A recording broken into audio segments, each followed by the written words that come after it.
Swayam Prabha. Digital India. Educated India.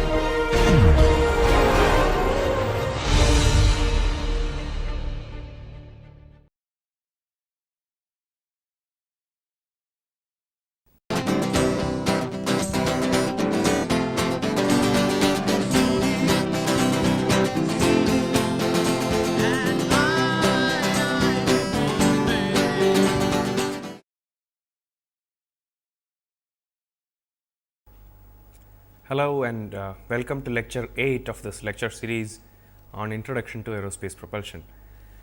In the last few lectures, lectures 4 onwards, we were discussing about some of the very fundamental aspects of thermodynamics.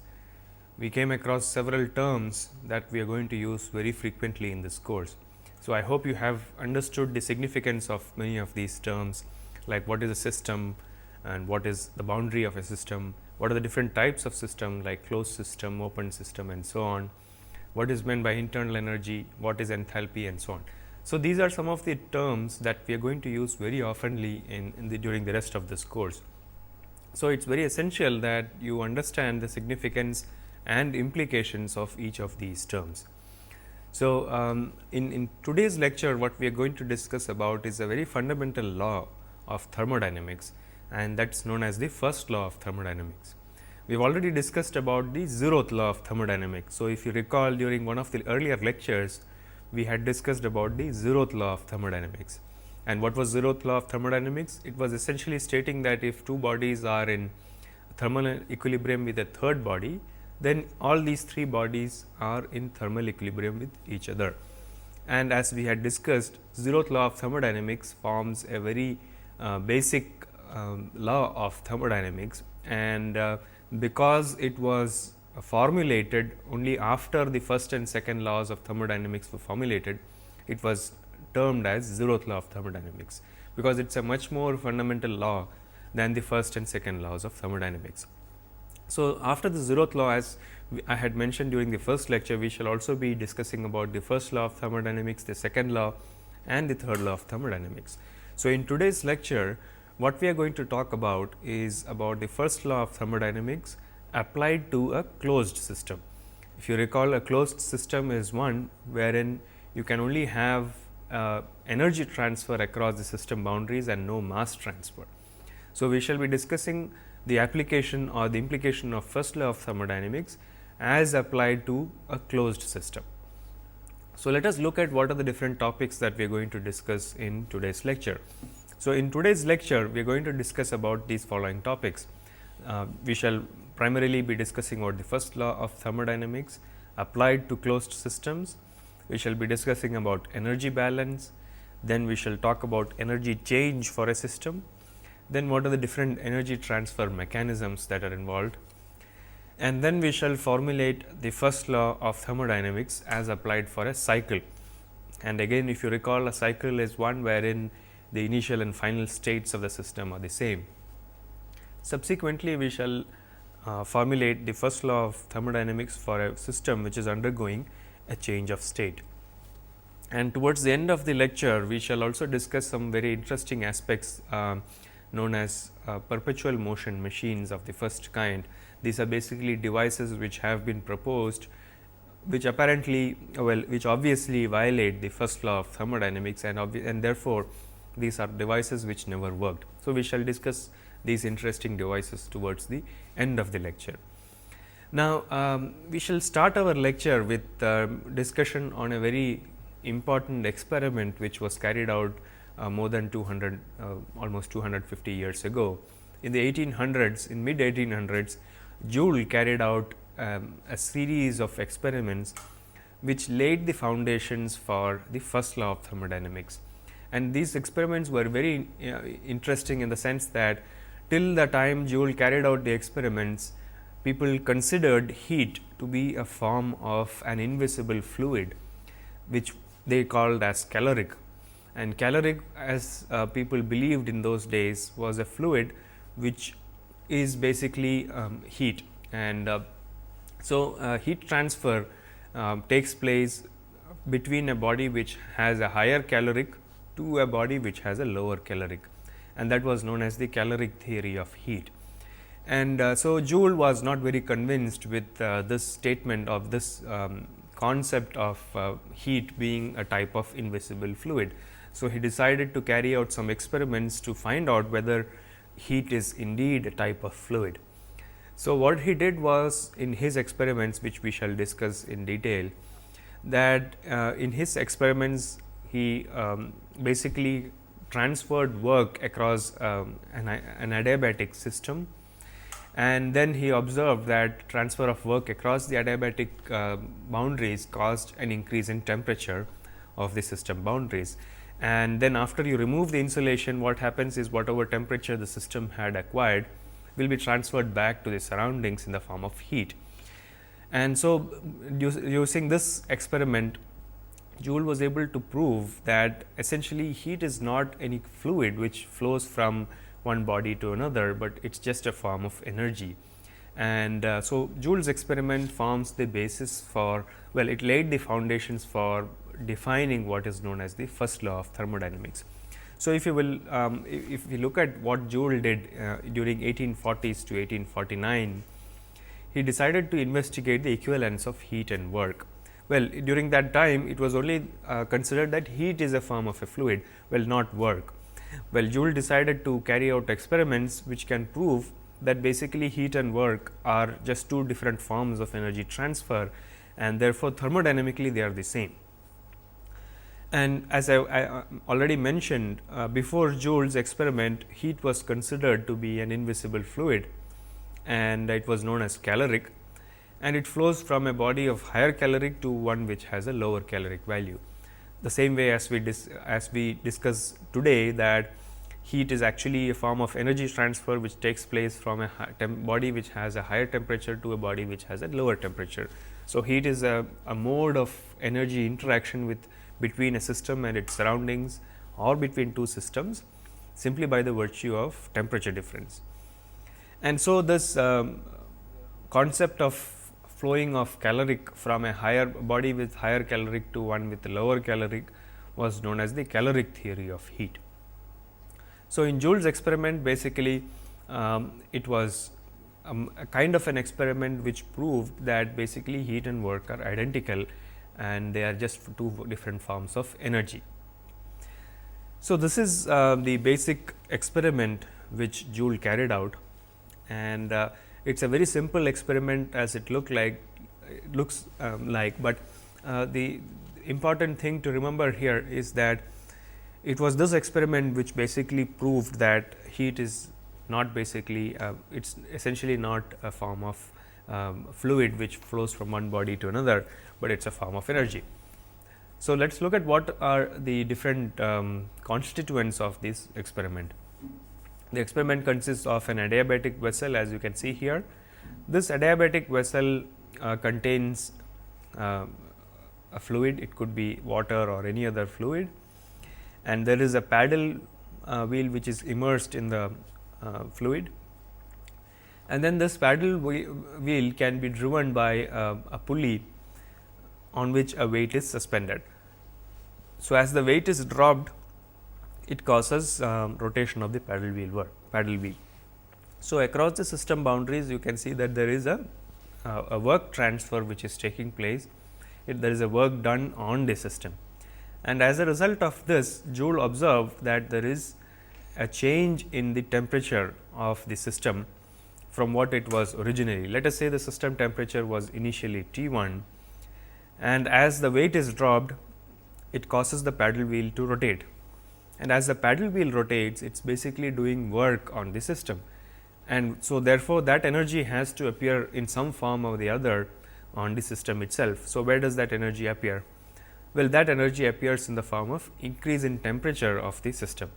So, the temperature of the system which was initially T1 would now become T2, let us say, which is where T1 is less than T2, and this temperature was measured using the thermometer which was also immersed in the fluid.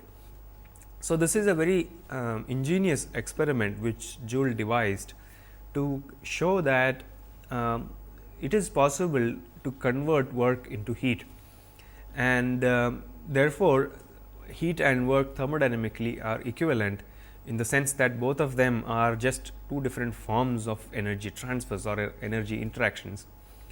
So, what Joule did was basically to take a certain fluid in an adiabatic vessel that is insulated, and then do work on the system through a paddle wheel. That is, as you drop the weight, basically what happens is when the weight is dropped, it rotates the paddle wheel, and therefore, that paddle wheel does a work on the fluid, resulting in increase in temperature of the fluid. Now, after the paddle wheel, after you have done work on the system, now if you remove the insulation, what happens is that now the system has a temperature T1, well T2, which is greater than the ambient temperature, and therefore, there is a heat transfer taking place across the system boundaries, because there is no more insulation now.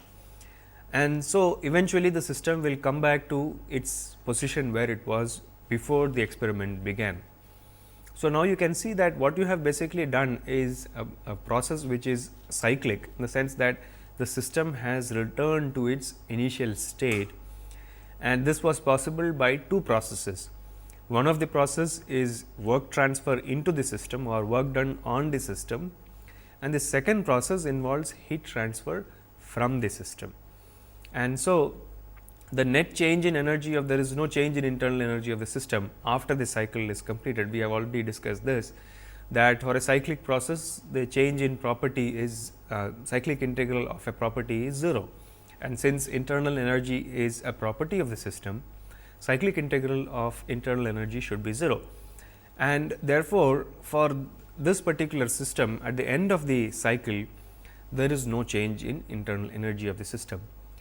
So, what it means is that you have done a certain amount of work on the system, which appears in the form of increase in temperature of the system. Now, if you were to transfer that much amount of energy back to the surroundings by heat transfer, then essentially there is no change in the internal energy or net change in energy of the system.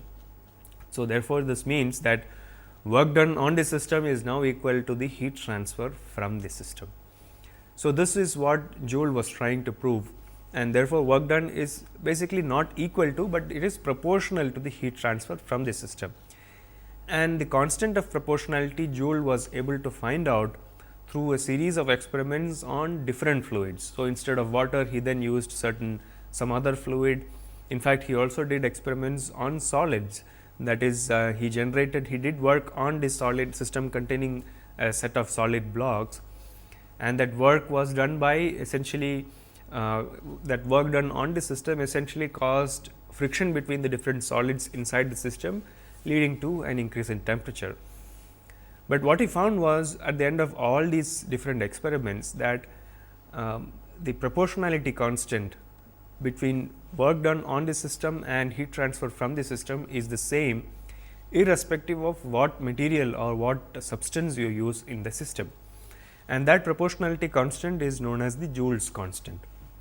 And so, that basically, so it is after these set of experiments that the SI unit of energy has been termed or has been named after Joule, and therefore, the SI unit of energy is basically Joule, as a mark of respect to the person who did these very fundamental experiments, which defines one of the fundamental laws of thermodynamics, the first law of thermodynamics. So, let us look at some more details about the experiments which Joule carried out.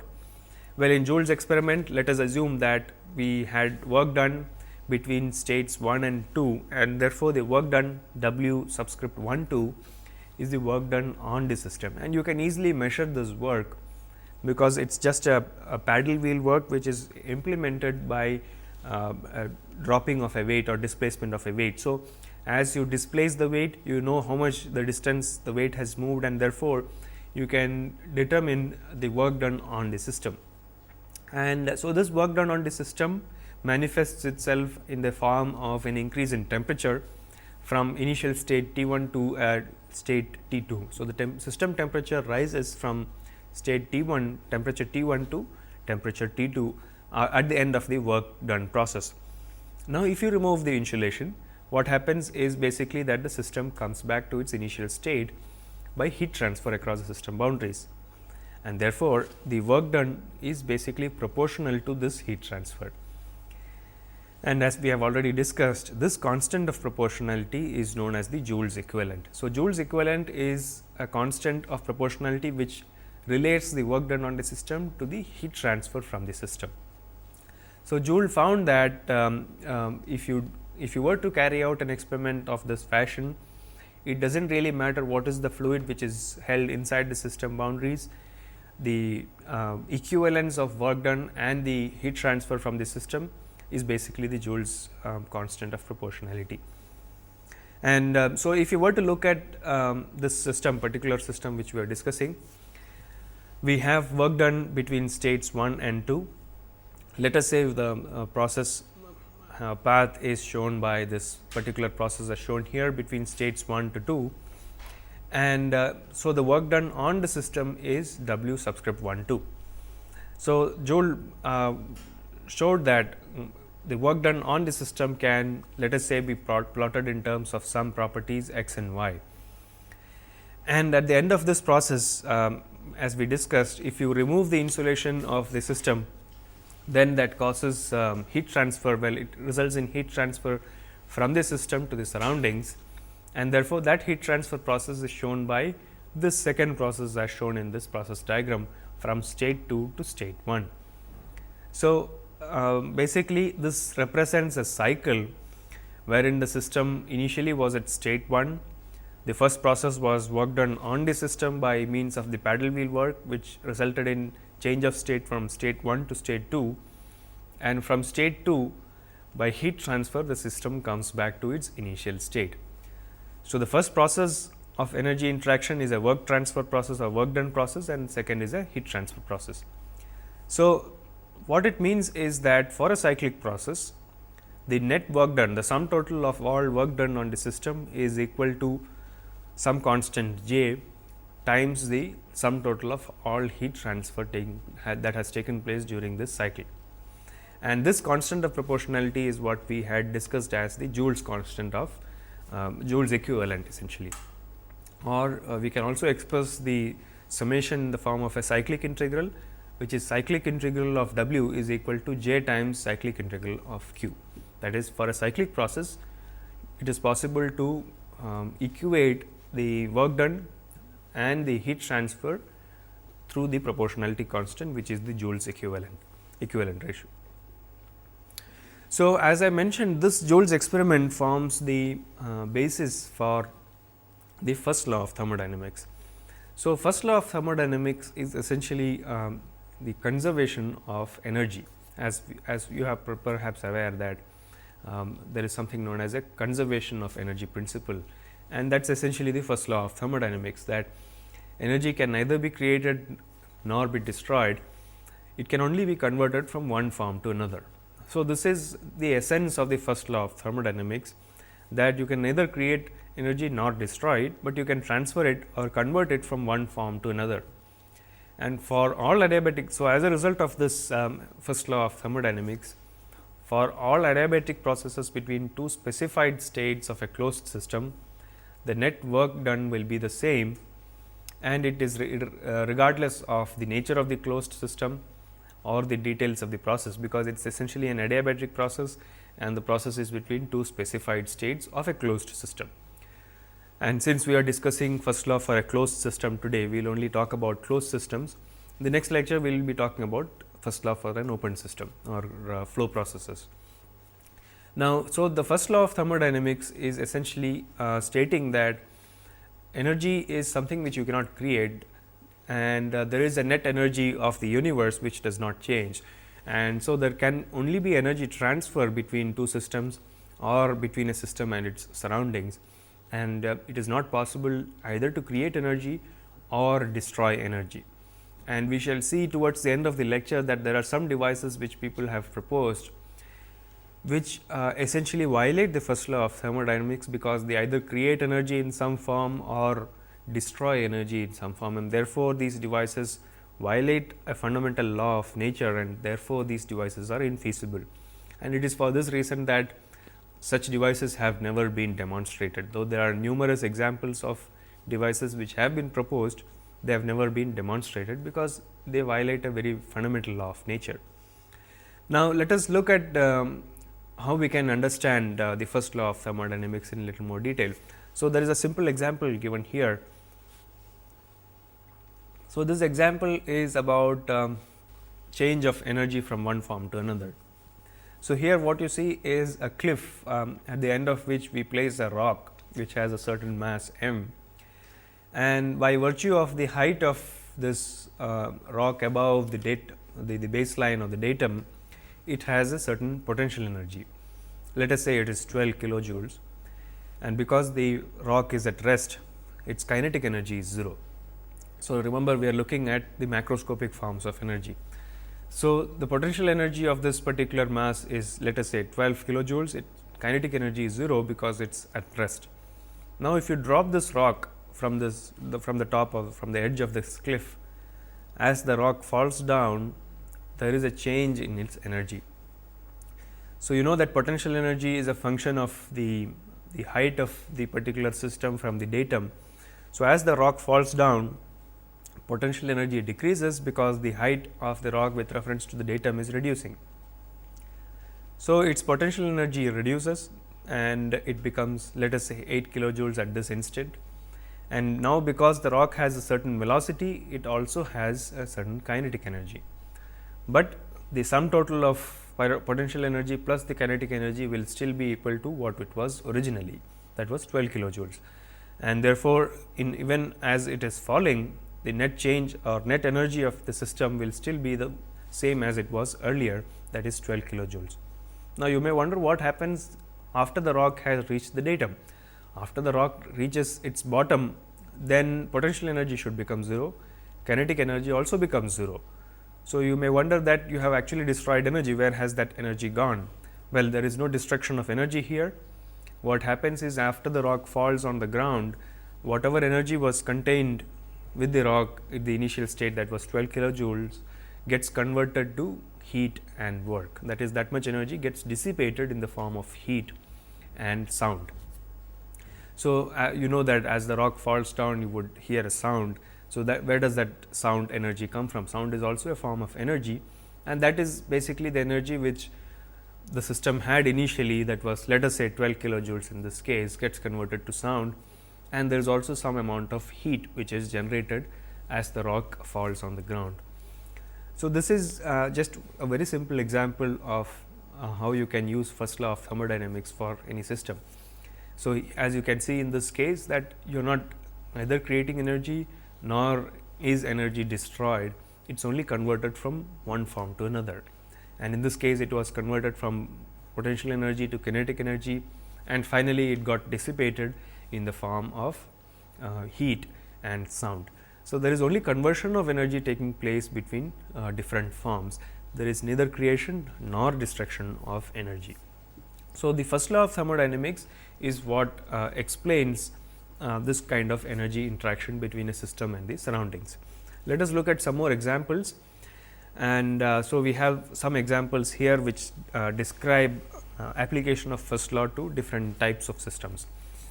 So, the first example we have, let's take an example of a potato which we are trying to boil or to cook. So, we place if you place the potato in an oven, you know that there is heat transferred into the potato, which is why it gets cooked. So, the increase in energy of the potato in this example is equal to the amount of heat that is transferred to the system, that is the potato in this case. So, if you were to transfer, let us say, 10 kilojoules of heat onto the potato, the energy of the system, that is potato, increases by the same amount, that is 10 kilojoules. So, there is no work interaction here, there is just heat interaction taking place between the system and the surroundings. And in the absence of any work interaction, well, the net change in energy of the system will be equal to the net heat transfer. On the right hand side, you can see another example of another system, wherein there is heat transfer into the system as well as a heat transfer out of the system. Let us say we are transferring 25 kilojoules of heat into the system, that causes a change in net energy of the system, and there is also heat transfer out of the system, and let us say in this example it is 5 kilojoules. 25 kilojoules is the heat transfer into the system, 5 kilojoule is the heat transfer from the system. Therefore, the net change in energy of the system, which is delta E is equal to Q net, should be equal to Q in minus Q out, which is 20 kilojoules. So, in the absence of any work interaction, there is no work interaction here. The energy change of this particular system is equal to the net heat transfer, that is heat transfer in minus heat transfer out. So, in this example, we have seen that if you look at a system where there is heat transfer into the system as well as heat transfer from the system, and if there are no work interactions, we shall look at work interactions in the next example. The net change in energy of the system will just be equal to the difference of the heat transfer in and heat transfer out of the system. So, this is again a consequence of the first law of thermodynamics applied for closed systems. Now, we will now look at some examples where there is also work transfer into the system across the system boundaries, and one of the examples we shall look at is electrical work done on the system. We have seen in the previous lecture that there are different forms of work done. One such form is electrical work, which involves heating of a resistor, and that causes work done across the system boundaries in the form of heating of the resistor. So, if you consider a system, let us say, which is adiabatic, which means there is no more heat transfer across the system boundaries, but you can still have work transfer across the system boundaries by means of, in one example we shall look at a resistor. So, if you have a resistor inside a system which is adiabatic or which is insulated, therefore, there is no heat transfer from the system boundaries. Now, you are able to do work across the system boundaries using two modes. One is electrical resistance, and other example we will see is shaft work or paddle wheel work. So, in this example, in the left hand side you can see the first one, that is electrical heating of the system. So, using a battery, if you were to heat a resistor, then the net change in work done on the system will be essentially be reflected in the form of increase in energy of the system. So, let us say in this case W in was 10 kilojoules, that will be seen in the form of increase in energy of the system by the same amount, that is 10 kilojoules, if the system is adiabatic.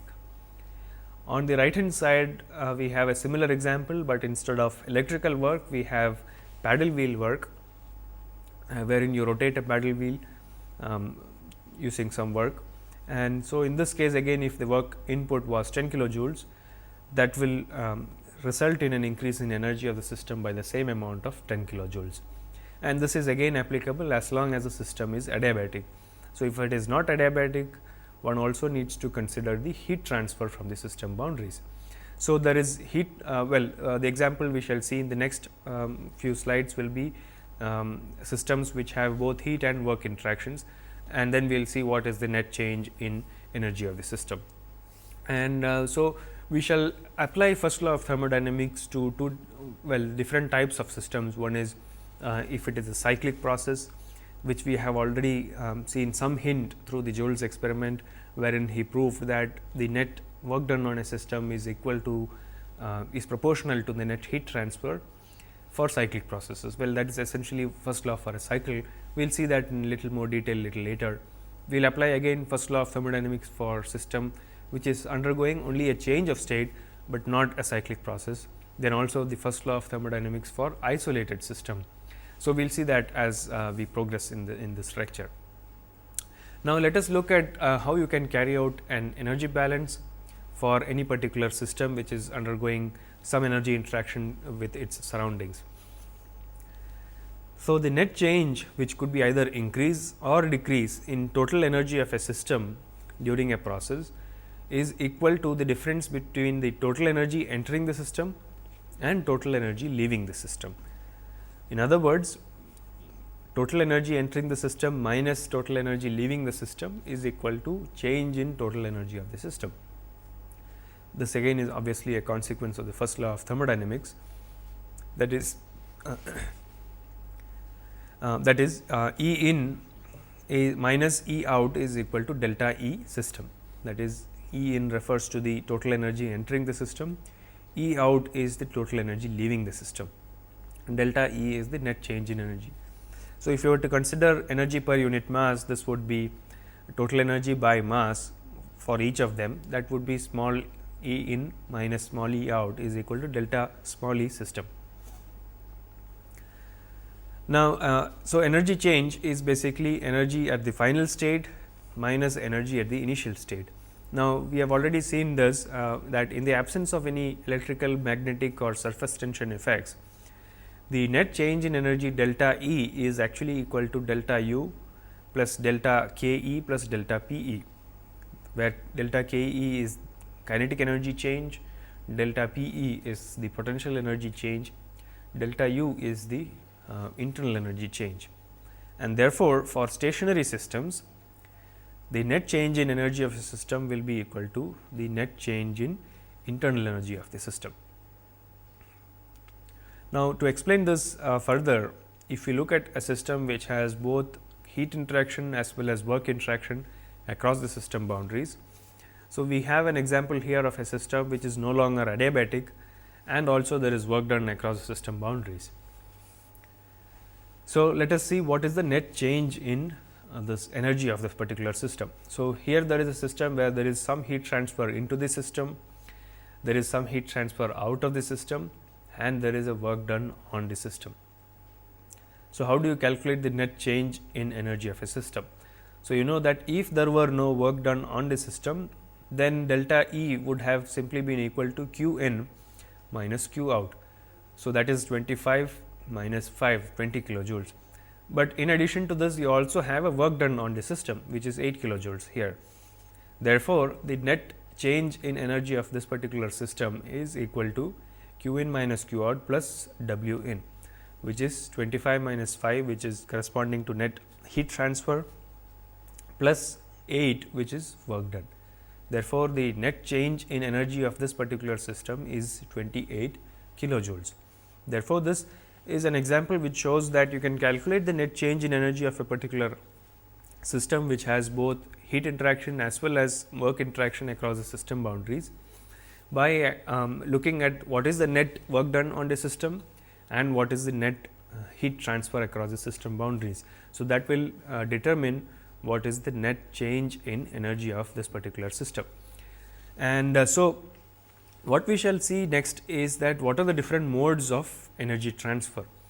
I think we already discussed that energy interaction for a closed system can take place only in two modes. One is heat and the other is work. That is, you can transfer energy across the system boundaries. If it is a closed system, it can be done only in two modes, that is heat and work. Now, what if the system also has if it is an open system. So, in addition to heat and work transfer, for an open system, it is also possible to have energy transfer through mass flow. So, if this were the case, which we will discuss in much detail in the next lecture, that is energy transfer for open systems. So, energy transfer in general will be equal to E in minus E out, that is net change in energy, is equal to net heat transfer, which is Q in minus Q out, plus net work, that is W in minus W out, work done on the system minus work done by the system, plus the energy due to mass flow. So, it could be E mass in minus E mass out. This will be equal to net change in energy of a system. Now that we are dealing only with closed system, this particular term will be 0. There is no mass flow across the system boundaries, there is only heat transfer. Therefore, delta E system, as we have seen in the previous slide, should be equal to just delta Q and delta W. And so, if we were to express the previous expression, E in minus E out, which could be net energy transfer, it could be by either heat, work, or if it is an open system by mass, is equal to delta E of the system, which could essentially be reflected in terms of change in internal energy, kinetic energy, potential energy, etc. And we can also express this in the form of rate, that is in the rate form, that is rate of net energy transfer by heat, work or mass, E in, which is there is also usually rates are expressed by a dot at the top of the symbol. So, E in dot means rate of energy in minus E out dot, which means rate of energy out, is equal to d E system by d t, that is rate of change of internal kinetic, potential energy, etc. And so, for if the rates were constant, then the net heat transfer or work done or energy can simply be found by multiplying the rate by the corresponding time interval. That is, q will be equal to q dot times delta t, w should be equal to w dot times delta t, and delta E is equal to dE by dt times delta t. So, this is how you find the net work or heat or energy if you know the rates and the time interval during which these interactions were taking place. So, what we shall look at next is how do you apply the first law of thermodynamics for a cycle. And we were discussing about Joule's experiment, which was essentially a cyclic process wherein work was done on the system and then subsequently heat was transferred from the system, causing the system to come back to its initial state, and therefore, that qualifies as a cyclic process. And so, Joule had proved that for such processes delta W is proportional to delta Q. So, that is essentially what a cyclic process, first law for a cyclic process means. So, if you look at a closed system which is undergoing a cycle, the initial and the final states are the same, right. We are already aware that for a cyclic process, the cyclic integral of a property should be 0, which means since energy is a property of a system, cyclic integral of that should be 0.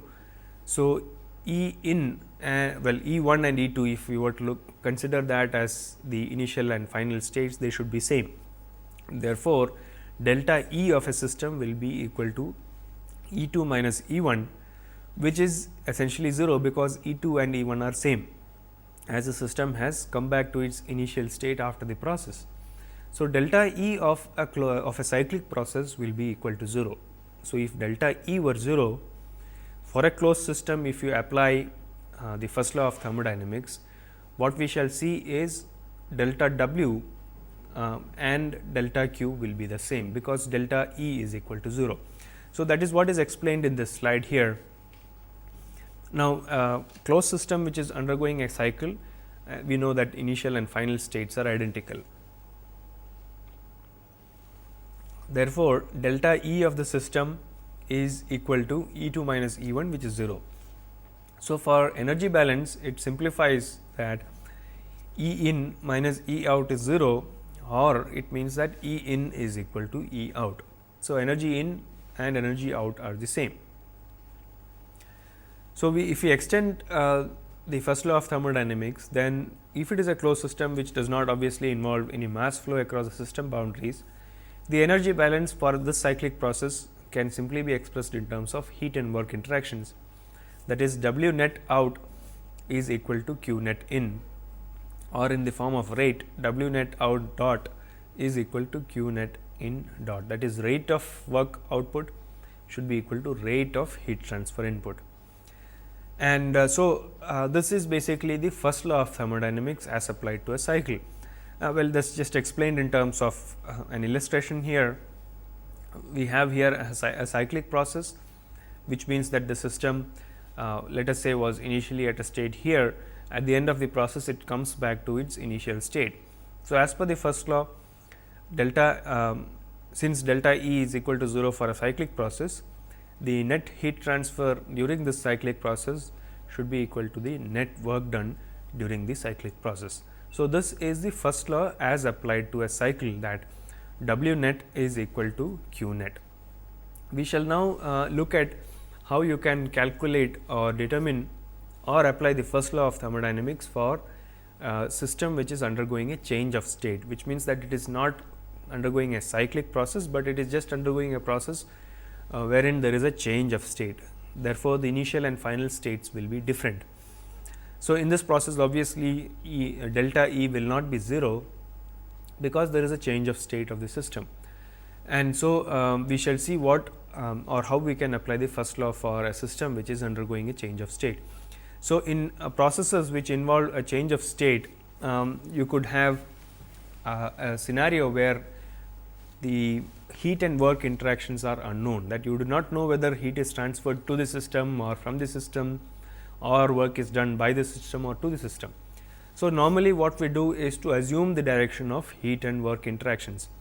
So, the normal practice is that we usually assume that heat is transferred into the system, or usually there is heat input from the system into the system, and there is work output from the system. So, this is just a normal practice. It is not compulsory that all systems will definitely have such a property. There could be systems where there is heat transfer or heat output and there is work input, but in general it is a normal practice to assume that heat is transferred into the system, let us say in the amount Q, and work is done by the system by amount W. So, if that were the case, then if you apply the first law of thermodynamics, we get Q net in, because heat is transferred into the system, minus W net out, work done by the system, is equal to delta E of the system, or in other words Q minus W is equal to delta E. Now, here Q essentially is Q net in, which means Q in minus Q out, which corresponds to the net heat input, and W is the W net out, which is W out minus W in, that is the net work output of the system.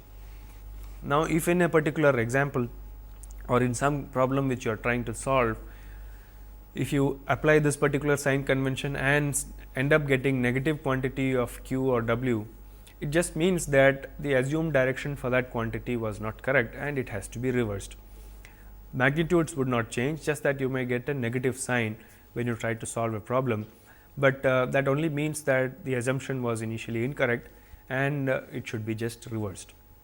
So, for a system which is undergoing a change of state, the first law of thermodynamics comes to Q minus W is delta E, that is net difference between the net heat transfer and the net work done will manifest itself as the net energy change of the system, that is Q minus W will be equal to delta E. So, basically first law of thermodynamics boils down to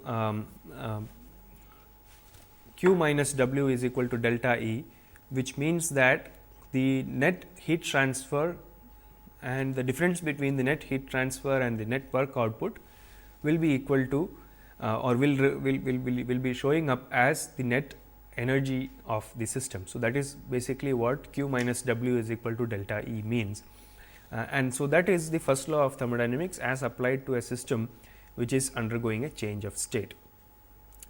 And if we look at a system which has multiple inputs and multiple outputs, in the sense that there are multiple modes of heat transfer and multiple forms of work interactions, then let us look at what would be the first law for a system. And remember, you can actually sum up the net heat transfers and net work outputs and therefore get the delta E. Now, on the left hand side is a system which is simply undergoing a change of state. There is some heat transfer into the system and the system does some work out. Therefore, the first law states that Q minus W will be equal to delta E of the system.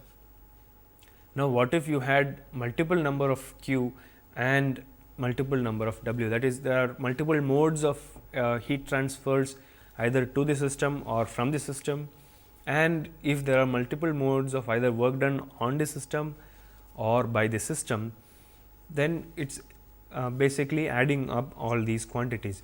So, in this case we have heat transfer in the form of Q1 to the system, Q2 to the system and Q3 from the system. There is, so Q3 is heat transfer from the system. Similarly, we have W1 which is work done by the system, W2 is work done on the system, W3 is work done again by the system, W4 is also work done by the system.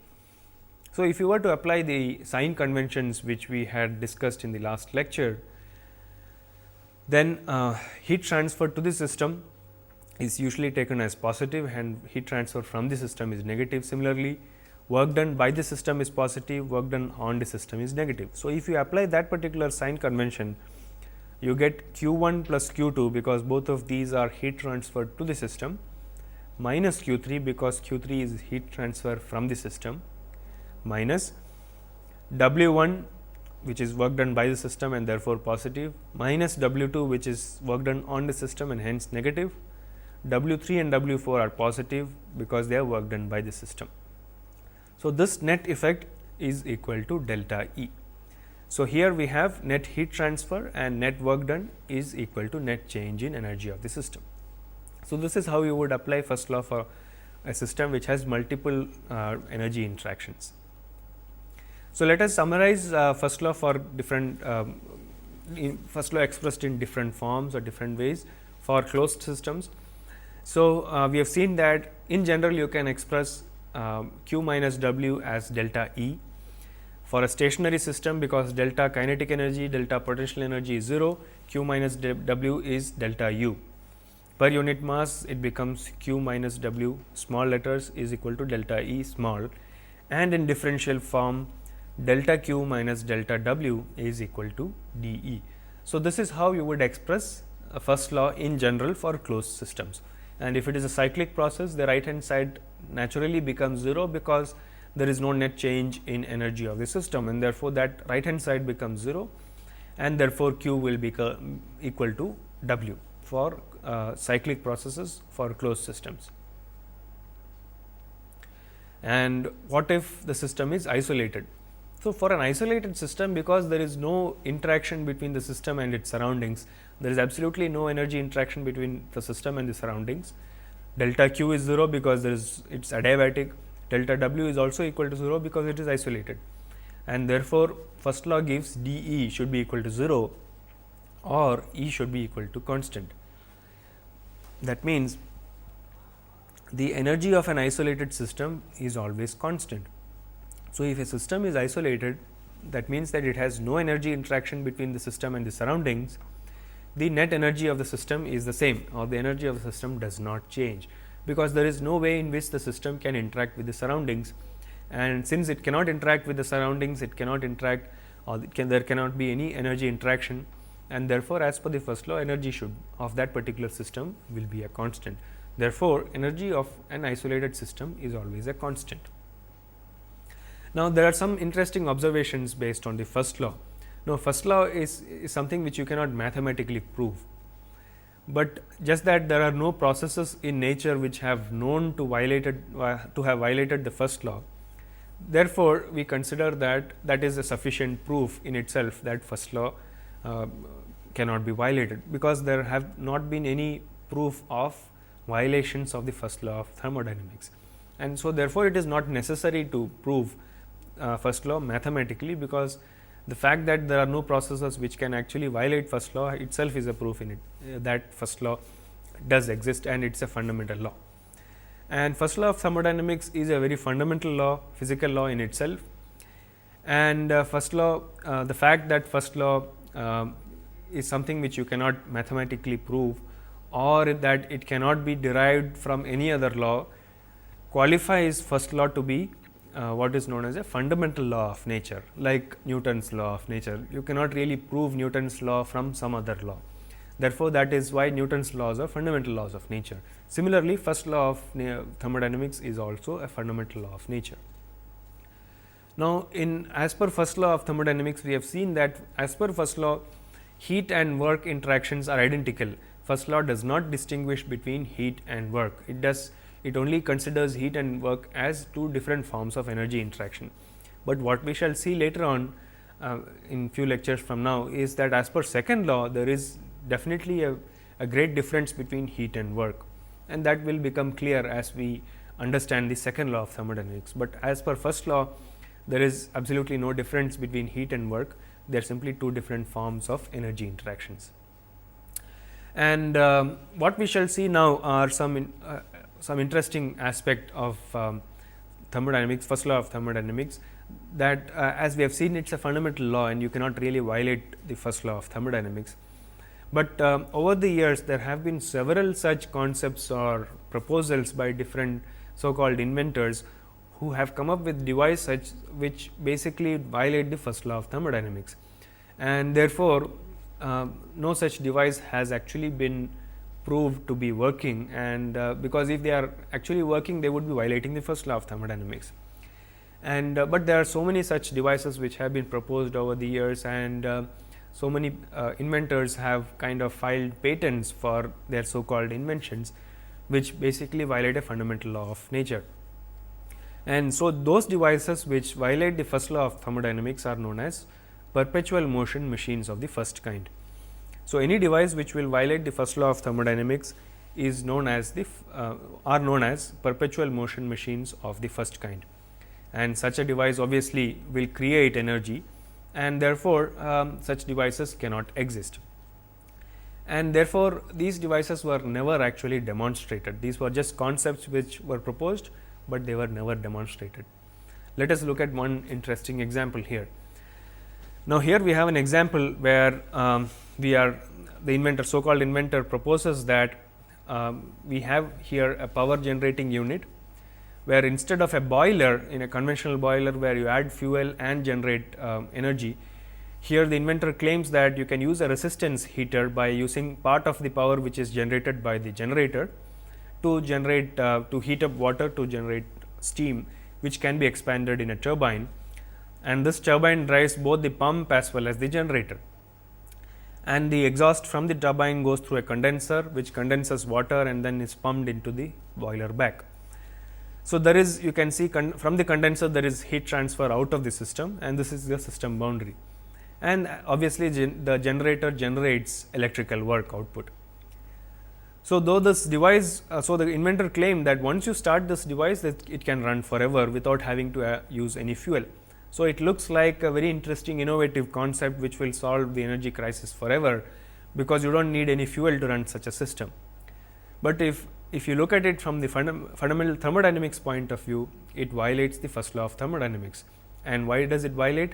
It violates because it generates a net work output which is Q dot out and W net out without any energy input. So, there is no energy input into the system, but it always generates work output, and therefore, it is obviously violating the first law of thermodynamics, and such a device can never exist and can never work, which is the reason why such a concept has never been proven, though there were proposals and so called inventions, but they have never been demonstrated.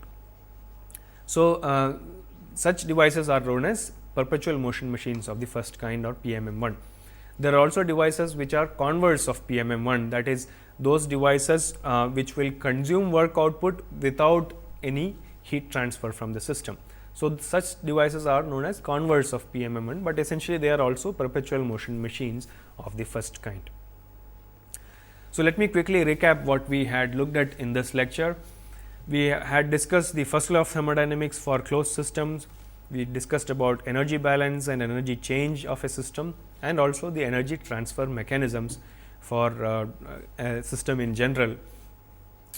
Then we applied the first law of thermodynamics for a cycle, and then first law of a system undergoing a change of state. Towards the end of the lecture, we discussed about the perpetual motion machines of the first kind, which are devices which basically violate the first law of thermodynamics. And in the next lecture, what we shall discuss is first law of thermodynamics applied for open systems or flow processes, and we shall discuss about flow work and energy of a flowing fluid, and the total energy associated with a flowing fluid, and how is energy transferred or transported through mass.